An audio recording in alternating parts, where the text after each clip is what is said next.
Assalamualaikum warahmatullahi wabarakatuh. Nahmaduhu wa nusalli wa nusallimu ala rasulihil karim amma ba'd. Alhamdulillah jamaah salat maghrib. Ini muliakan Allah, kita lanjut ngaji tafsir Jalalain. Ila hadratin Nabi Mustafa Muhammadin sallallahu alaihi wasallam wa azwajihi wa dzurriyyatihi jami'an. Ya Syekh Muhammad bin Muhammad Shalih. Pada Syekh Al-Jalalain. Al-Fatihah. A'udzu billahi minasyaitonir rajim. Bismillahirrahmanirrahim.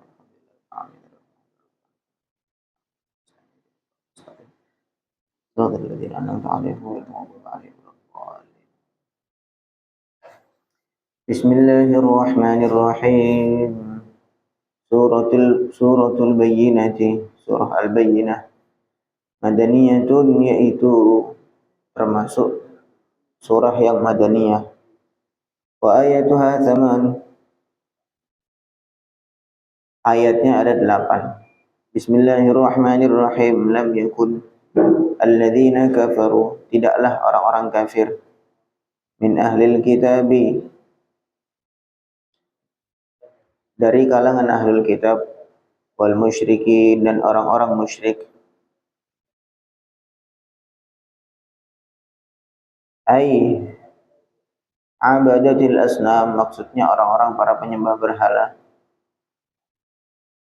Kalau ahlul kitab maksudnya orang-orang yang mengikuti kitab-kitab sebelum Al-Quran, Taurat, Injil. Mereka ikut dengan nabi-nabi mereka. Mereka maksudnya bukan penyembah berhala. Tapi kalau musyrikin, mereka para penyembah berhala. Kalau berhala, orang berhala yang nggak punya kitab suci. Mereka tidak mungkin mungfakin, tercabut. Khabaru yakun. Mungfakin itu adalah khabar dari lafadz yakun yang sebelumnya. Aizailin, maksudnya mereka tidak akan hilang, tidak akan tersingkir amma hum alaihi, dari kondisi keadaan mereka yang sebelumnya. Hatta ta'tiyahum, sehingga datang kepada mereka, ay atathum, maksudnya sampai kepada mereka, al-bayyinatu, bukti. Ay al-hujjah al-wadihatu, maksudnya adalah hujjah yang jelas. Bayyinah itu hujjah yang jelas. Wahia, hujjah itu Muhammadun sallallahu alaihi wasallam, yaitu Nabi Muhammad sallallahu alaihi wasallam. Rasulun, berupa utusan, minallahi, dari Allah. Badalun minal bayyinati, rasul itu adalah badal. Ini gramatika ya, nahwu. Minal bayyinati dari lafaz al-bayyinah, wa huwa an-nabiy sallallahu alaihi wasallam, yaitu Nabi Muhammad sallallahu alaihi wasallam. Yatlu, Nabi membaca suhufan, beberapa suhuf, beberapa lembar, mutahharatan, yang suci. Minal batili, suci dari kebatilan. Fiha, di dalam suhuf itu, fiha, di dalam kitab yang dibawa oleh Nabi SAW, kutubun, ada beberapa kitab. Ahkamun maktubatun, atau hukum-hukum yang tertulis, atau hukum-hukum yang dipastikan. Qayyimatun, yang lurus. Mustaqimatun, yaitu yang lurus. Ai, maksudnya yatlu, Nabi membacakan makmunadzalika, apa yang terkandung di dalam Al-Quran, kandungan dari kitab-kitab sebelumnya, sebelum Al-Quran. Bahwa Al-Quran maksudnya adalah Al-Quran. Jadi kitab-kitab sebelumnya itu biasanya isinya tuh kadang cuma nasihat-nasihat aja, kemudian peringatan-peringatan. Jadi syariat-syariat itu nggak begitu banyak. Jadi Islam itu, termasuk Al-Quran itu, syariat Al-Quran itu datang menyempurnakan syariat. Jadi yang kita tahu, kitab yang turun itu ya 4 itu. Taurat, Zabur, Injil, kemudian Al-Quran. Itu yang berupa kitab. Tapi ada beberapa nabi itu punya suhuf, punya sahifah. Sahifah itu lembaran. Jadi kalau kitab kan dia lembarannya banyak, kemudian dihimpun menjadi satu buku besar. Jadi Al-Quran, kitab, Injil, Taurat. Nah, tapi ada beberapa nabi itu dia kitabnya itu bukan kitab, berarti namanya sahifah atau suhuf, beberapa lembaran saja, dan itu isinya ya beberapa nasihat saja. Sehingga untuk syariat dalam kehidupan manusia itu tidak sempurna, masih banyak yang kurangnya. Kemudian datanglah agama Islam, yaitu Al-Quran ini, menyempurnakan syariat. Nah, Al-Quran itu musaddiqan lima baina yadayhi. Dia membenarkan kitab-kitab sebelumnya. Jadi kitab Al-Quran itu tidak bertentangan, bukan. Dari sisi tauhid, dari sisi ketauhidan, menyembah Allah kepada Allah, itu sama sekali tidak ada yang berbeda. Semua jalannya sama, yaitu mengajak taat kepada Allah. Nah, kemudian dari sisi syariat, nah itu bukan bertentangan, tetapi menyempurnakan. Yang dulu begini, sekarang berubah begini.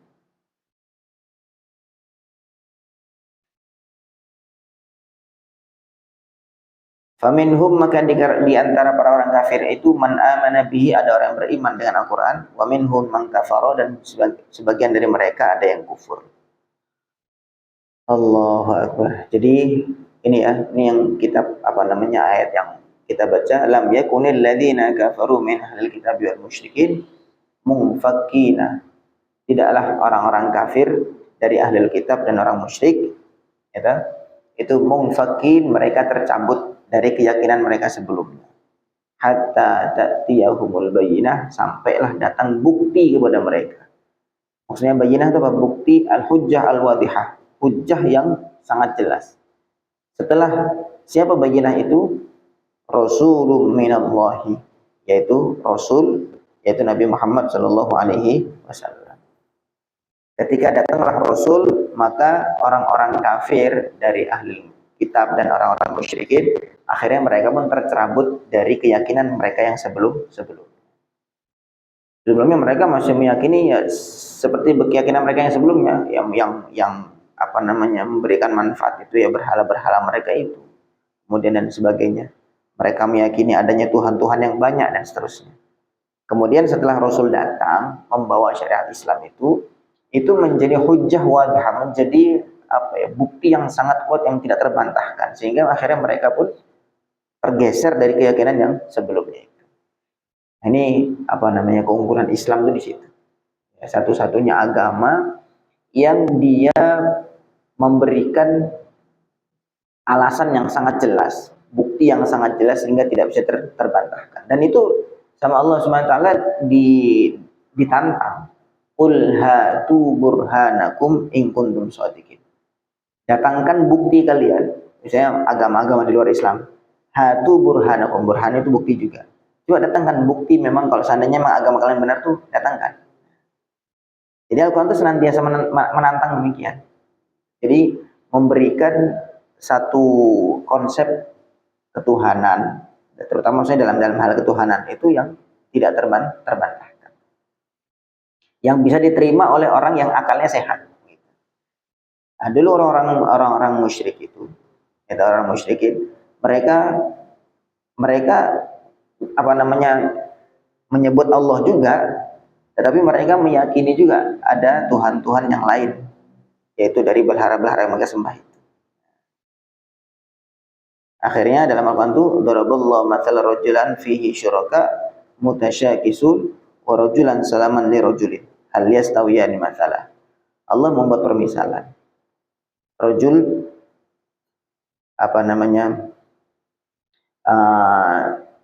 dia sebagai seorang budak, seorang budak fihi syuraka mutasyakisun. Dia tuannya, kalau budak itu kan bisa diperjualbelikan, bisa dimiliki oleh orang lain. Dan dia seorang budak, tapi pemiliknya itu, tuannya itu banyak. Syirkah, berserikat banyak orang. Terus mutasyakisun, kemudian mereka kepinginnya banyak. Satu orang tuannya ada 5 misalkan. Nah, terus yang A kepinginnya dia nyuruh ngambil air, yang B suruh ke sawah, yang satunya suruh masak. mutasyakisun, membingungkan. Lalu dia kemudian mau milih yang mana? Mana yang mau dia turuti keinginan tuannya itu. Wa rajulan salaman li rajul, dan ada satu orang hamba yang miliknya itu cuma satu, pemiliknya itu cuma satu, tuannya cuma satu. Hal yastawiyani masalah, apakah keduanya sama? Jadi ketika Nabi SAW memberikan analogi yang mudah difahami oleh orang yang akalnya sehat. Kamu pilih mana? Kalau seandainya kamu sebagai budak, kemudian tuan kamu banyak, kemudian selepas itu, atau kamu dimiliki oleh satu orang saja, satu orang tuan. Yang tuannya banyak nih, kepinginannya beda-beda semuanya, sehingga kamu bingung untuk melaksanakan perintah siapa, dibanding kamu dimiliki oleh tuan yang satu. Oh, lebih enak tuan yang satu katanya. Lah Tuhan kamu itulah tuan kamu, ya gitu. Kamu menyembah, kemudian Tuhan atau pencipta kamu memberikan perintah-perintah kepada kamu. Kalau perintahnya itu berbeda-beda dari Tuhan yang banyak, maka akan membingungkan. Itu mudah sekali diterima. Begitu juga dengan konsep Allah Subhanahu wa taala sebagai pencipta. Am khuliqu min ghairi syai'in am humul khaliqun. Allah SWT tanyakan, apakah kamu itu diciptakan dari ketiadaan? Kan nggak mungkin. Nggak mungkin sesuatu itu muncul dari ketiadaan. Sama dari ketiadaan menjadi ada. Ketiadaan memunculkan keadaan, itu nggak mungkin. Pasti yang mewujudkan itu mesti wujud. Dan wujud itu tidak selalu harus bisa dilihat. Wujud itu, sesuatu wujud itu dari mana kita tahu sesuatu itu wujud? Tidak selalu benda itu terlihat baru bisa dikatakan wujud. Sesuatu dikatakan wujud itu berdasarkan efek dari wujudnya dia, gitu. Kita sama-sama punya jasad ya, sama orang mati itu kan sama-sama jasadnya, gitu. Tapi kemudian kita bisa menyatakan bahwa yang mati itu sudah nggak ada nyawanya, nggak ada ruhnya. Sedangkan kita yang masih bisa makan, minum, ngobrol ini masih ada nyawanya. Secara fisik kan masih kelihatan, sama-sama kelihatan. Tetapi nyawa itu di mana? Dari mana kita bisa simpulkan yang satu nyawanya tidak ada, yang satu nyawanya ada? Yang nyawanya ada tuh di mana? Nyawa itu di mana? Kan tidak kelihatan. Sehingga ucapan atau pertanyaan bahwa sesuatu yang ada itu harus terlihat tuh keliru. Nah, Allah Subhanahu wa taala itu wujud. Lalu apakah kalau memang wujud, mana wujudnya? Mana fisiknya? Dan namanya sesuatu yang wujud itu tidak selalu nampak oleh mata. Jadi paham ya? Nah, ini begitu kurang lebihnya. Ini pokoknya dalam konsep ketuhanan, terutama ya dalam konsep ketuhanan itu memberikan alasan atau memberikan bukti yang sama sekali tidak bisa terbantahkan oleh orang-orang yang di luar Islam. Sehingga akhirnya mereka pun beralih dari keyakinan mereka yang sebelumnya, kemudian pindah kepada Islam. Setelah siapa yang datang? Rasulun minallahi yatlu suhufan mutahharah. Rasul yaitu Nabi Muhammad Shallallahu Alaihi Wasallam. Begitu juga Nabi menjadi utusan Allah Subhanahu Wa Taala. Itu pun juga beliau itu tidak ujuk-ujuk datang dari jauh begitu, kemudian tiba-tiba datang aku Nabi. Indah. Nabi Sallallahu Alaihi Wasallam itu beliau menjadi Nabi itu setelah umur 40 tahun. Dan beliau jadi Nabi di Mekah itu. Tinggal orang Mekah tahu kehidupan atau sikap Nabi dari kecil. Sama sekali tidak ada catatan pernah beliau berbohong. Bahkan beliau punya rekam jejak yang buruk itu tidak pernah ada. Senantiasa amanah, kemudian ucapannya selalu benar dan seterusnya, akhlaknya baik. Nah, kemudian beliau menyampaikan satu yang kebaikan, dan kebaikan itu merupakan satu kebenaran yang tidak terbantahkan, gitu. Sehingga dari sisi sosialnya beliau punya hujah yang kuat, yaitu beliau itu rekam jejaknya benar, gitu. Kemudian secara logika apa yang disampaikan oleh Nabi SAW juga tidak terbantahkan, sehingga komplit. Tetapi faminhum man amana bihi wa minhum man kafar. Tetapi tetap saja ada orang yang beriman dan juga tetap ada orang yang kafir. Karena memang itu sudah takdir dari Allah begitu. Walau syaa rabbuka la ja'alan nasa ummatan wahidah wa la yazaluna mukhtalifin illa man rahima rabbuk. Seandainya Allah kehendaki, tentu Allah jadikan umat semua ini umatnya satu. Semua iman kepada Allah.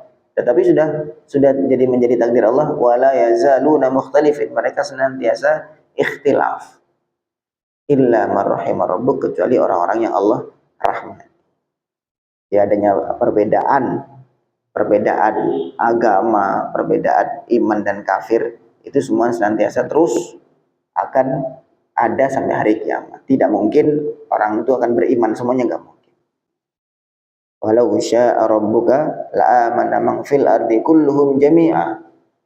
Seandainya Allah kehendaki, Allah bisa jadikan la amana man fil ardi, orang di bumi ini semuanya beriman semua, kulluhum jami'a. Tetapi Allah enggak kehendaki demikian. Tetap akan ada orang-orang yang kafir. Wallahu a'lam. Wa ma tafarraqa alladziina utul kitabah.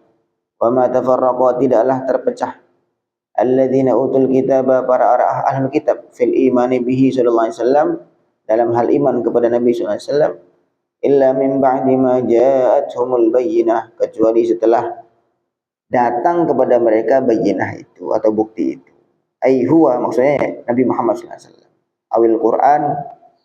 awil Qur'anu, atau maksudnya Quran. Setelah datangnya Quran, setelah Nabi Muhammad sallallahu alaihi wasallam, baru akhirnya mereka terpecah. Tafarraqal ladzina utul kitab, orang-orang yang kafir itu setelah datang Nabi Muhammad SAW, akhirnya mereka terpecah. Ada yang iman, ada yang kafir. Al-ja'ibihi, yang mana Nabi datang dengan bawa Al-Quran, mu'jizatan lahu, sebagai mukjizat untuk Nabi Muhammad SAW. Wa qabla maji'ihi, adapun sebelum datangnya Nabi Muhammad SAW, kanu, mereka orang-orang kafir itu mujtami'in 'alal imani bihi. Mereka sepakat untuk iman kepada Rasul. Jadi orang ahli kitab ya, mereka kan baca di kitab Taurat, di Injil, Zabur itu bahwa kabar Nabi terakhir akan datang, kemudian namanya ini bin Fulan, kemudian lahir di Mekah tahun sekian, semuanya itu sudah diberitakan secara jelas di kitab-kitab mereka. Kemudian mereka itu sepakat, kita akan beriman kepada Nabi terakhir ini. Ya,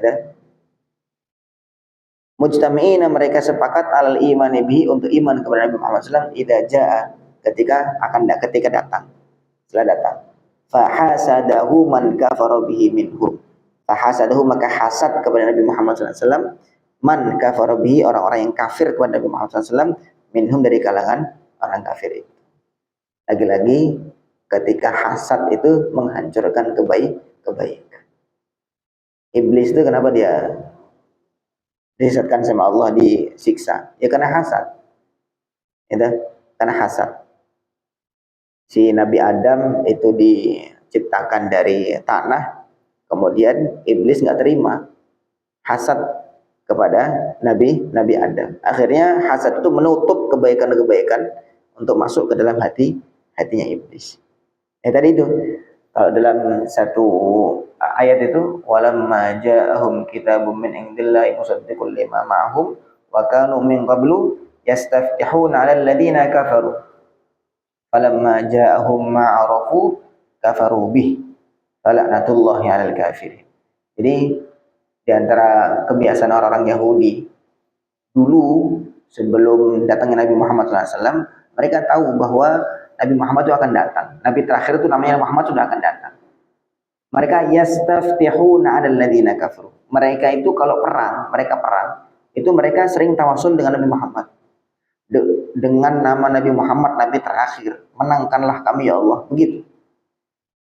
Jadi falamma ja'ahum ma'arafu kafaru bih. Ketika apa yang mereka sering pakai nama itu, Nabi Muhammad itu lahir kemudian jadi nabi, kafaru bihi, mereka kafir. Jadi antara sebabnya karena mereka hasad. Mereka hasad. Jadi orang-orang Yahudi itu kan anak turunnya siapa? Nabi Yakub.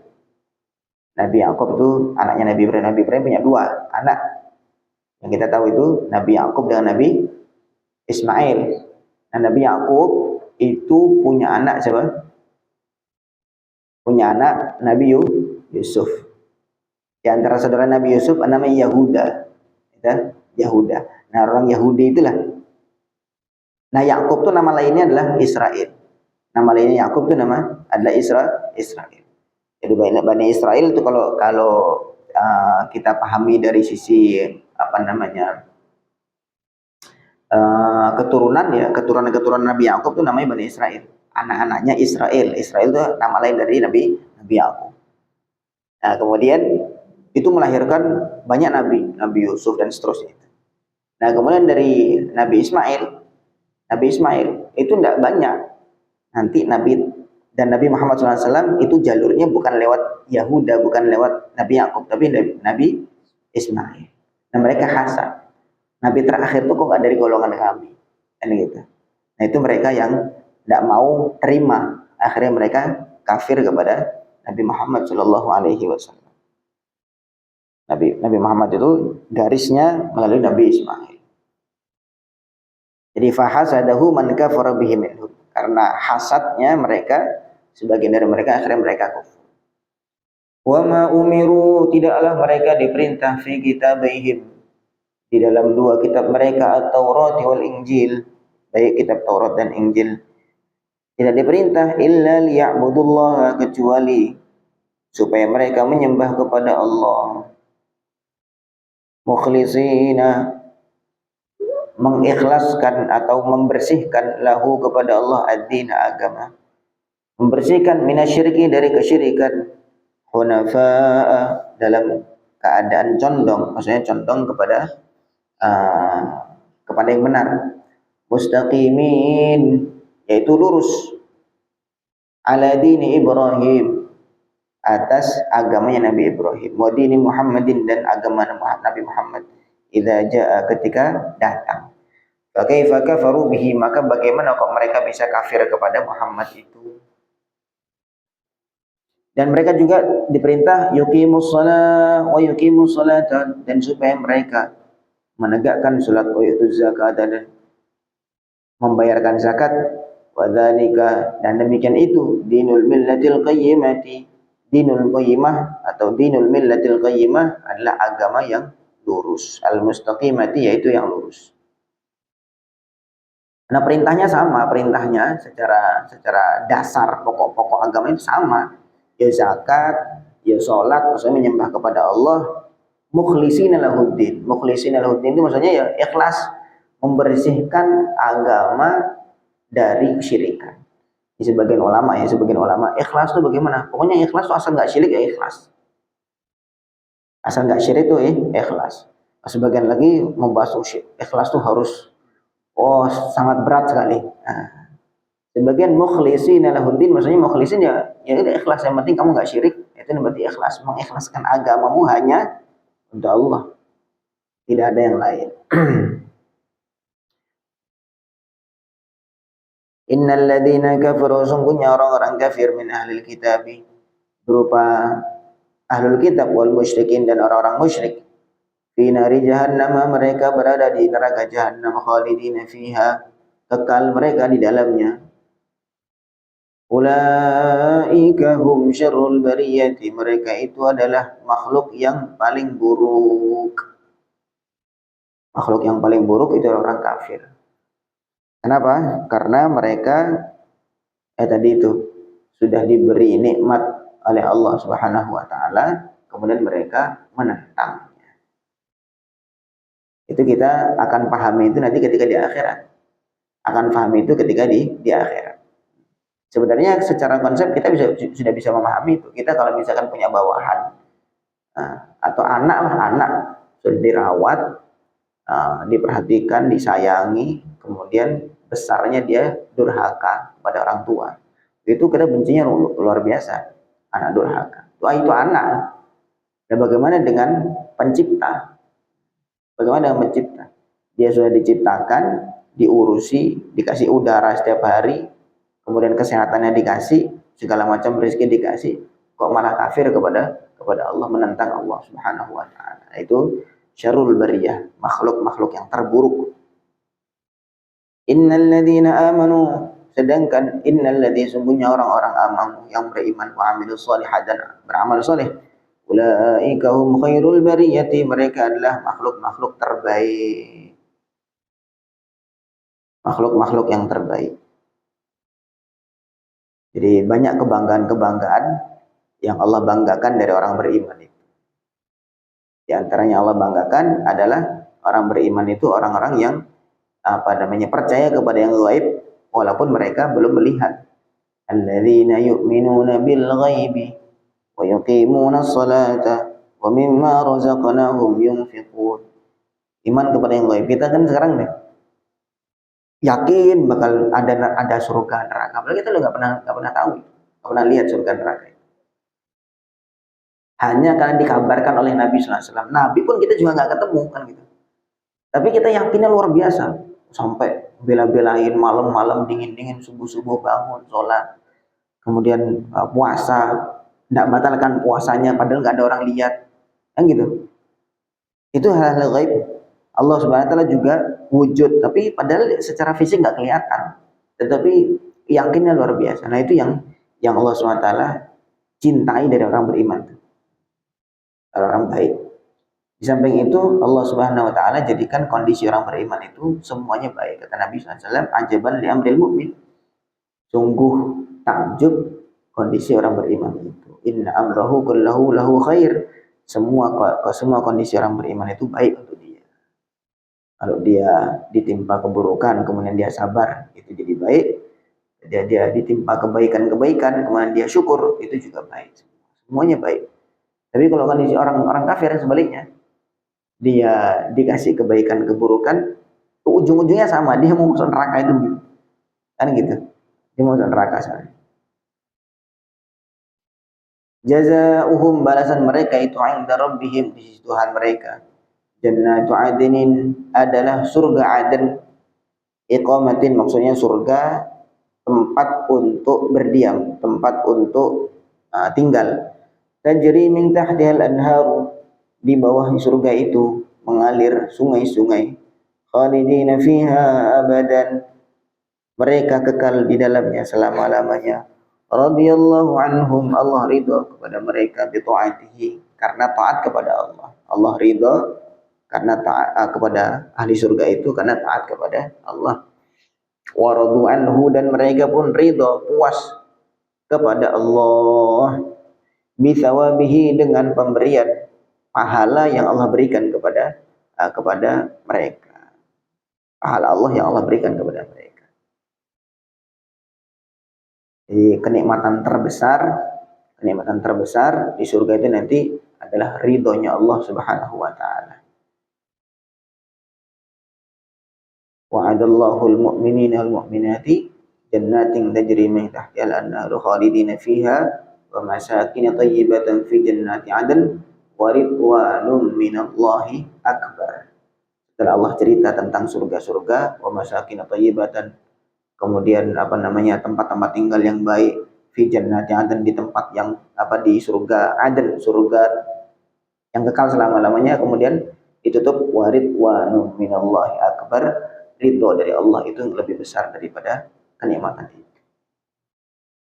Itu nanti yang sebagian ulama menjelaskan ketika orang-orang ahli surga sudah masuk ke dalam surga, maka Allah Subhanahu wa taala berfirman, minta lagi kalian kepadaku, minta lagi. Maka ahli surga bingung, minta apa lagi? Semua sudah dikasih sama Allah, sehat sudah, terus dikasih kenikmatan makannya, istri banyak, bidadari segala macam sudah banyak dikasih. Minta apa lagi? Bingung. Tapi Allah nyuruh minta terus. Akhirnya mereka datang kepada para ulama, orang-orang yang alim. Ya, orang alim itu sampai di surga pun ya mereka tetap alim, maksudnya tetap jadi orang yang dekat dengan Allah. Akhirnya mereka tanya, ini Allah nyuruh kami minta terus, minta apa lagi? Padahal sudah kita tidak tahu, bingung minta apa lagi. Maka para ulama menjawab, mintalah ridhonya Allah.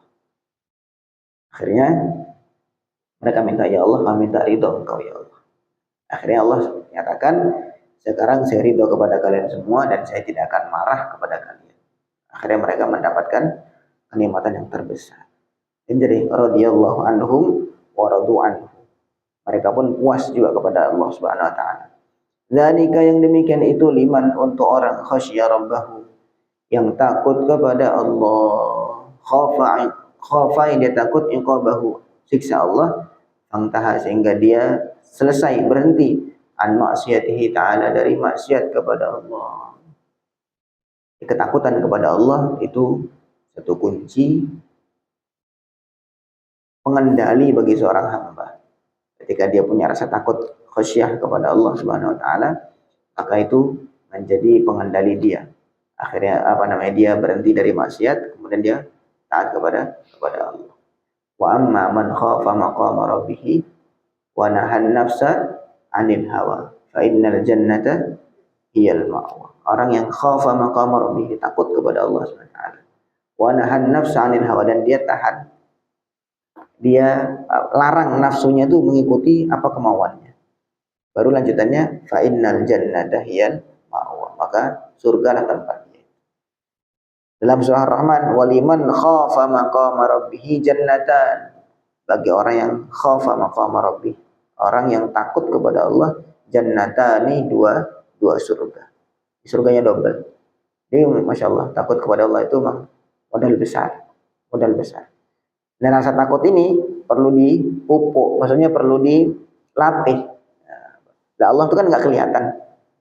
Sebagaimana kita umumnya manusia itu begitu. Umumnya manusia itu ya dia yakinnya mantap tuh dengan yang kelihatan. Tapi kalau misalnya ada orang yang mantap dengan yang nggak kelihatan, nah ini berarti luar biasa iman.